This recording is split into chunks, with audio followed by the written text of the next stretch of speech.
एक सेकंड रुको, फिर वॉइस को ऑडिबल करता हूँ।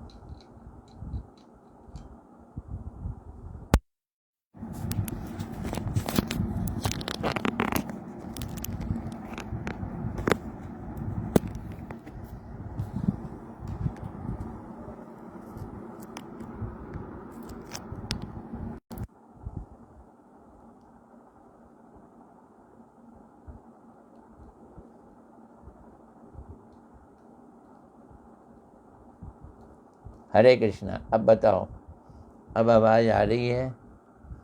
ऑडिबल हो गई कि नहीं?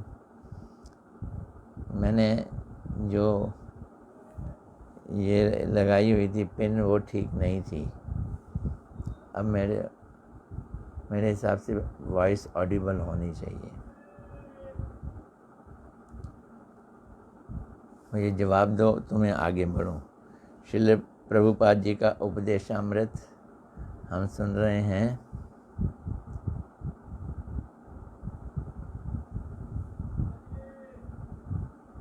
हाँ जी, आ गई, ठीक है।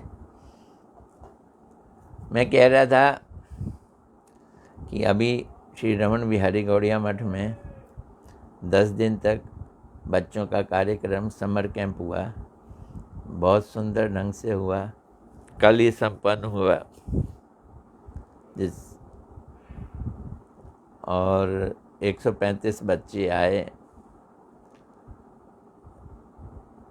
और उनको 2 भागों में बांटा।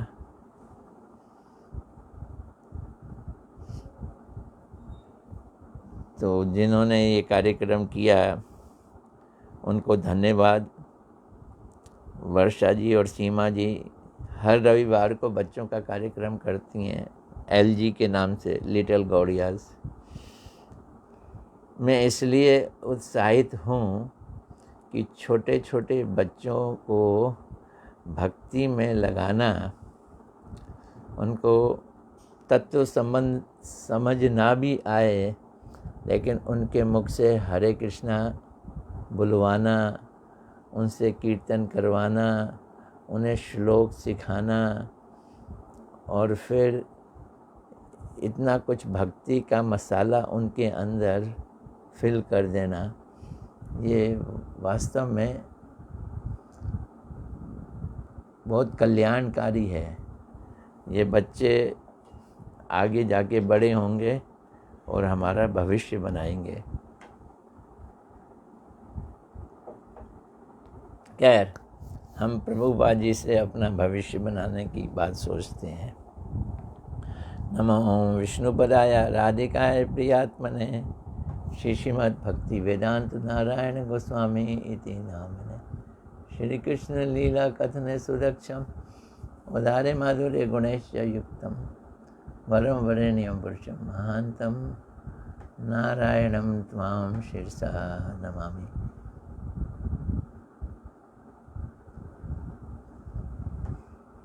रिकॉर्डिंग पहले नहीं आ रही थी आवाज़, वो आ गई, लेकिन कैमरे का बटन दब गया तो वो शक्ल नहीं दिखाई दे रही थी। अब मेरे ख्याल शक्ल भी दिखाई दे रही है, आवाज़ भी आ रही है। प्रभुपाद जी से प्रश्न पूछा गया था जो मैंने कल अधूरा छोड़ा था, और ये प्रश्न था,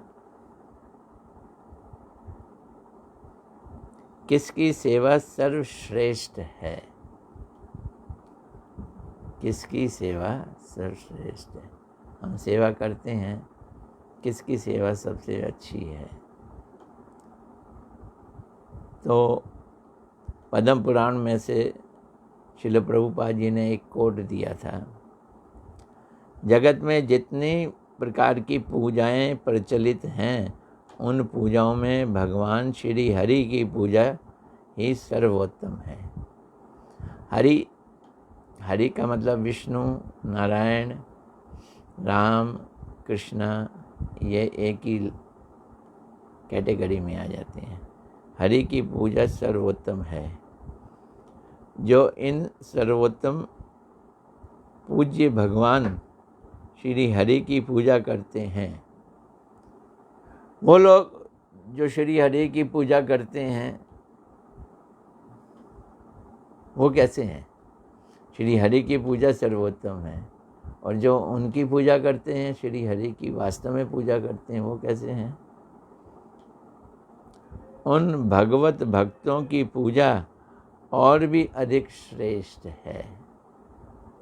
भगवत भक्तों की पूजा और भी श्रेष्ठ है। ऐसे भक्तों की पूजा तो स्वयं भगवान करते हैं।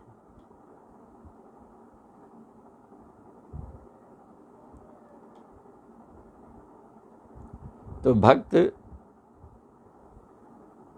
भगवान की पूजा के पात्र, प्रेम के पात्र, प्रेमी भगवत भक्त होते हैं। अब भगवत भक्त में भी कौन श्रेष्ठ है? तो यहाँ बतला रहे हैं श्री गुरुदेव उन भगवत भक्तों में अग्रणीय हैं। तो भगवान कृष्ण की पूजा सर्वश्रेष्ठ है। कृष्ण के भक्तों की पूजा कृष्ण से भी ज़्यादा श्रेष्ठ है।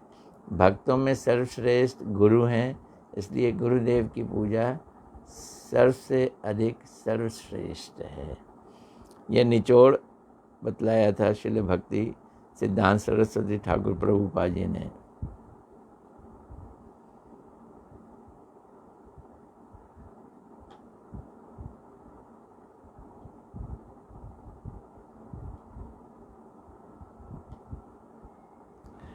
अब जहाँ कल से रह गया था शेष, उसको लेते हैं।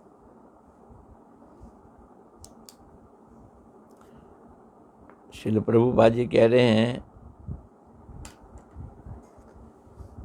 हम यदि पूर्ण रूप से श्री गुरुदेव के श्री चरण कमलों का आश्रय ग्रहण करने के लिए तैयार ना हों। देखो किस तरह से बात करते हैं। तैयार हो नहीं कह रहे, तैयार ना हो।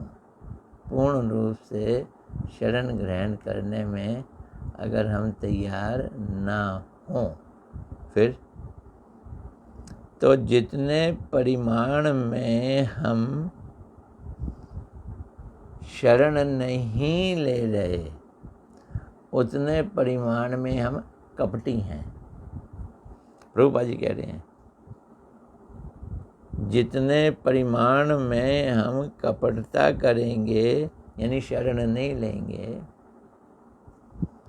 उतने परिमाण में स्वयं को हम ठगेंगे, नुकसान अपना ही करेंगे। तो ये बात समझने की है। कपटता कहलाती है शरण ना लेना, गुरु की शरण में ना जाना कपटता है, हिपोक्रेसी है।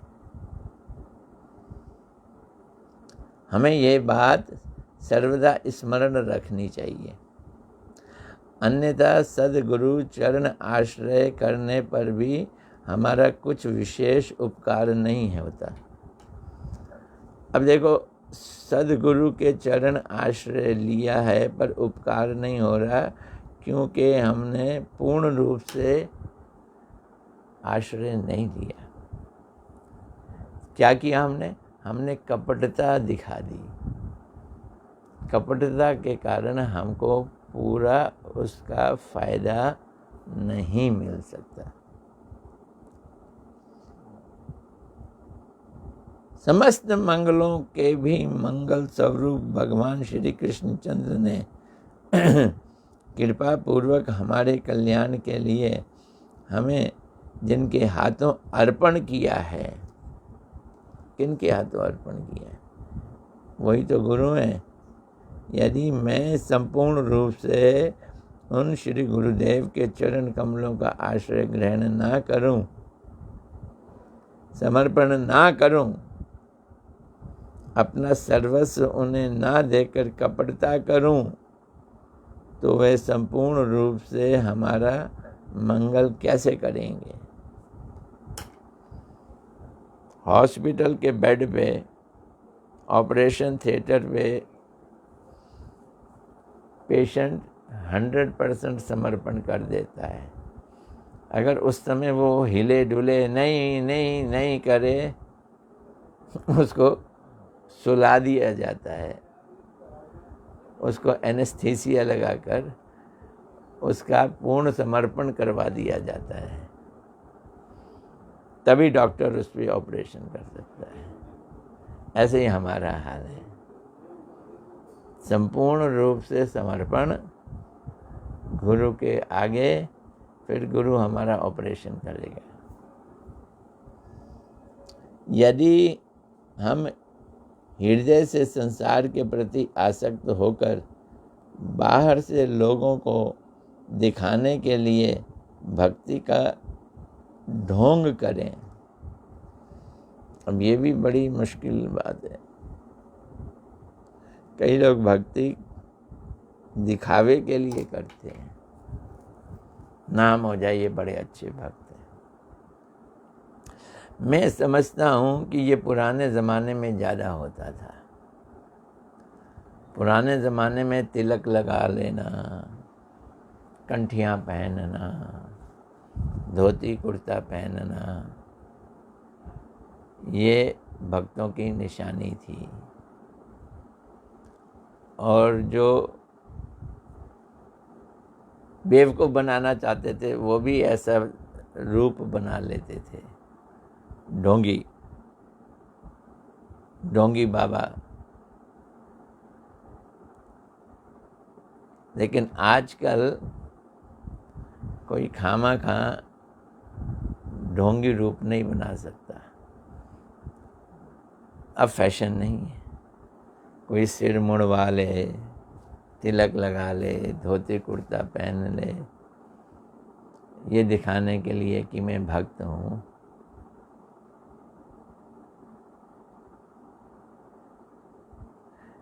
करते हैं, कई लुटेरे ऐसे करते हैं। फिर वो लोग आकर मंत्र बताएंगे, तुम्हारे पर शनि चढ़ा है, शनि उतारेंगे तुम्हारा। शुद्ध भक्ति की बात वो लोग नहीं करेंगे।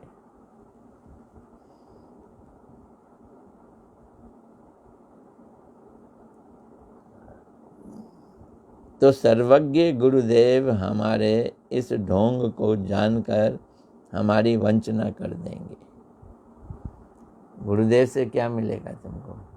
ढोंग करोगे गुरुदेव के आगे तो गुरुदेव वंचना कर देंगे, चीट कर देंगे, उनसे तुम्हें कुछ मिलेगा नहीं। हम गुरु वैष्णव की सेवा ना कर माया अर्थात आत्मीय बांधुओं की सेवा में ही व्यस्त रहकर जब गुरु और वैष्णव की वंचना करते हैं, मंदिर चले गए, मठ में चले गए, वेश बना लिया, तिलक लगा लिया, लेकिन फ़ायदा अपने बच्चों का, बीवी बच्चों का कर रहे हैं।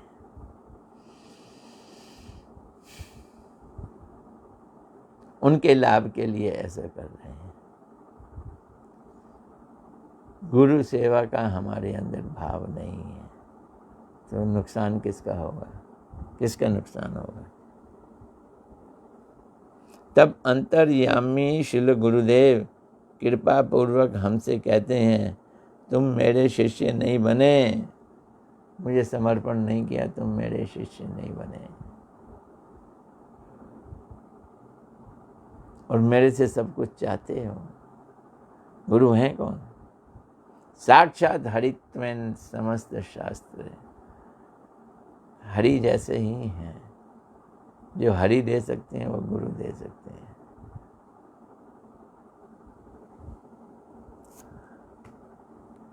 तुम मेरे शिष्य नहीं बने, तुम मेरा शासन स्वीकार नहीं करते हो, मेरी बात तुम नहीं सुनते हो, तुम्हारे हृदय में पाप है। अब जो गुरु का विश्वासघातक हो, विश्वास पात्र ना हो, क्या है? विश्वासघातक।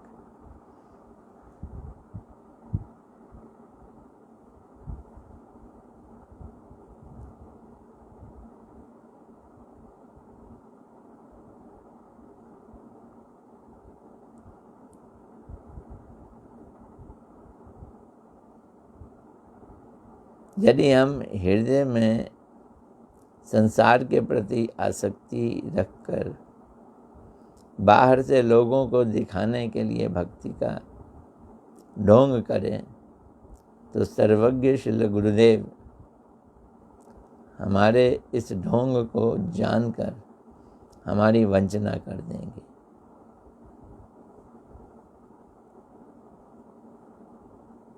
हम गुरु वैष्णव की सेवा ना कर माया अर्थात आत्मीय बंधुओं की सेवा में ही व्यस्त रहकर, माया की सेवा क्या है? अपने रिश्तेदारों की सेवा, आत्मीय बंधुओं की सेवा करके गुरु वैष्णव की वंचना करते हैं। और गुरुदेव क्या जानेंगे नहीं? वो अंतर्यामी हैं। जब अंतर्यामी श्री गुरुदेव कृपा पूर्वक हमसे कहते हैं तुम मेरे शिष्य नहीं बने, क्यों? मेरा शासन स्वीकार नहीं करते, जो मैं कहता हूँ वो तुम नहीं करते, तुम्हारे हृदय में पाप है, विश्वासघातक मन है।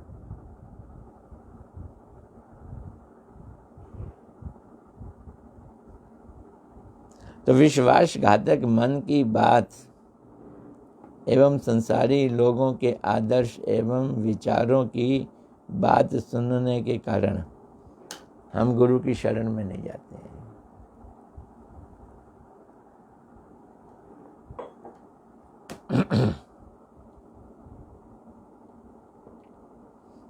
संसार के लोगों की बातें सुनते हैं, उनके आदर्शों के ऊपर चलने की कोशिश करते हैं। इस कारण तुम्हारे कान मेरी बात सुनने के योग्य नहीं है। गुरु कहते हैं तुमने कान तो संसार के लोगों को दे रखे हैं, तुम्हारे कान मेरी बात सुनने के योग्य ही नहीं है। समझ लो। अतः तुम वंचित हो गए हो, मेरी कृपा से वंचित हो तुम। इसलिए मैं पुनः कह रहा हूँ कि श्री गुरुदेव निष्कपट रूप से हमारे लिए जो आदेश निर्देश प्रदान करते हैं उन्हें आदरपूर्वक नतमस्तक होकर ग्रहण करना चाहिए। ये है समर्पण। गुरुदेव जो कहें उसको मुंह चिढ़ाकर नहीं, आदरपूर्वक, हाँ करके नहीं, नतमस्तक होकर पूर्ण रूप से फॉलो करें। ये है समर्पण। अन्यथा समझ लो अच्छी तरह से, अकल्याण निश्चित है। प्रभुपाद जी ऐसा नहीं बोलते कि कल्याण नहीं होगा, वो शब्द क्या इस्तेमाल करते हैं? अकल्याण निश्चित है। हे मेरे बंधु वर्ग, तुम लोग भोगी मत बनो।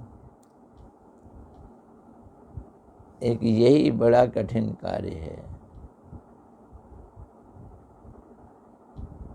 हम लोग भक्त बनकर भी भोगी बनते हैं।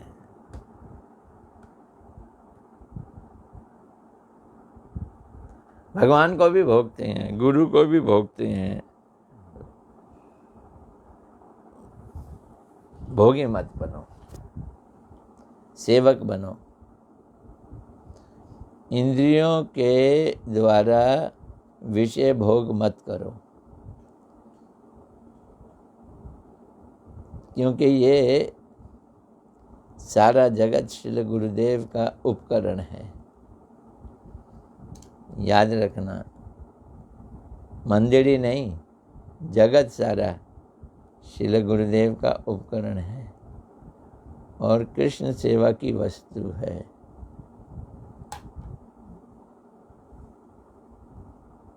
तो गुरुदेव की वस्तुओं में भोग बुद्धि होने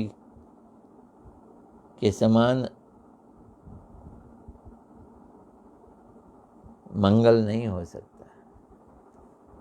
गुरु के प्रति भोग बुद्धि रखें तो मंगल नहीं हो सकता। पर आज तो मंगल है, आज भोग बुद्धि नहीं रखेंगे, आज मंगल ही मंगल है। तिथि भी मंगल है और हम भोग बुद्धि गुरु के प्रति नहीं रखेंगे तो हमारा भी मंगल है।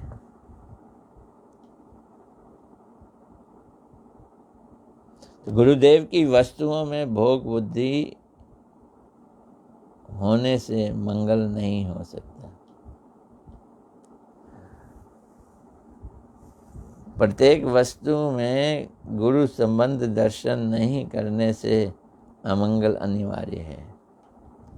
यहाँ तक कि जो हमारे को दुनिया में चीज़ें मिलती हैं उसको गुरु को दो, गुरु से संबंध जोड़कर फिर ग्रहण करो। ऐसा करने से मंगल अनिवार्य है, फिर मंगल हो जाएगा। कोई भी चीज़ लाए और गुरु को पहले समर्पित कर दी जाए, ये ध्यान रखा जाए।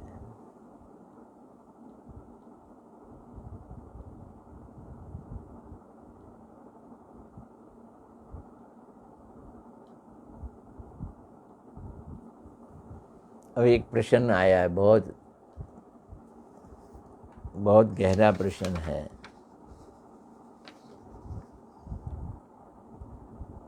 इसका उत्तर बड़ा लंबा है, छोटा उत्तर नहीं है।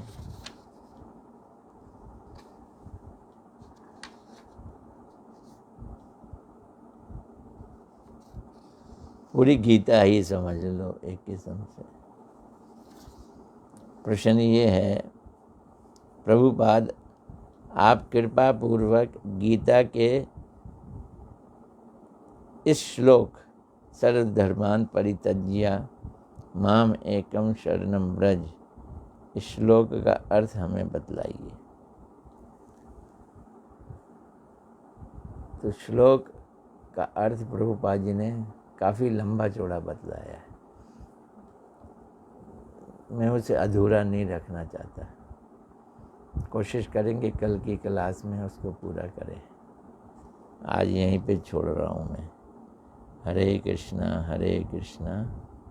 कृष्णा कृष्णा हरे हरे, हरे राम राम राम हरे। सर्वधर्मान् परित्यज्य माम एकम शरणम व्रज, इस श्लोक का अर्थ। हरे कृष्णा। आज कौन कौन आया है? बहुत सारे लोग दिख रहे हैं। अमिता सूर्यवंशी, में नीचे से ऊपर जा रहा हूँ। मनीष मानो,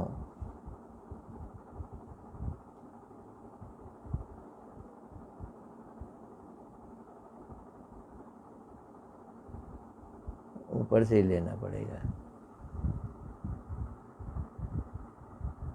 अंशिता दुग्गल, जिसने बताया कि आवाज़ नहीं आ रही है,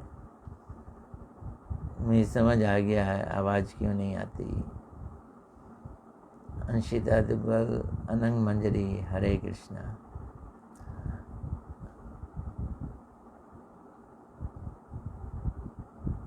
ध्याननिधि दास, वाह वाह, क्या बात है।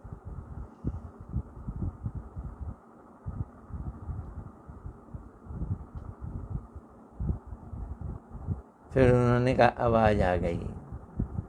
थैंक यू बताने के लिए।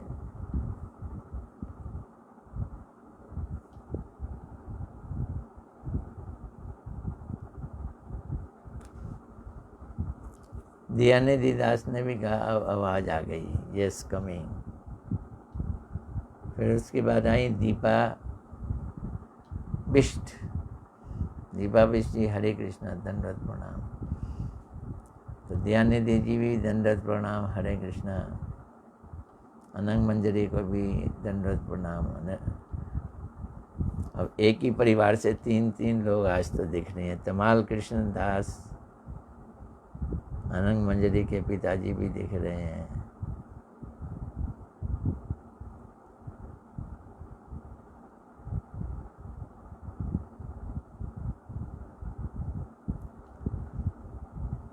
और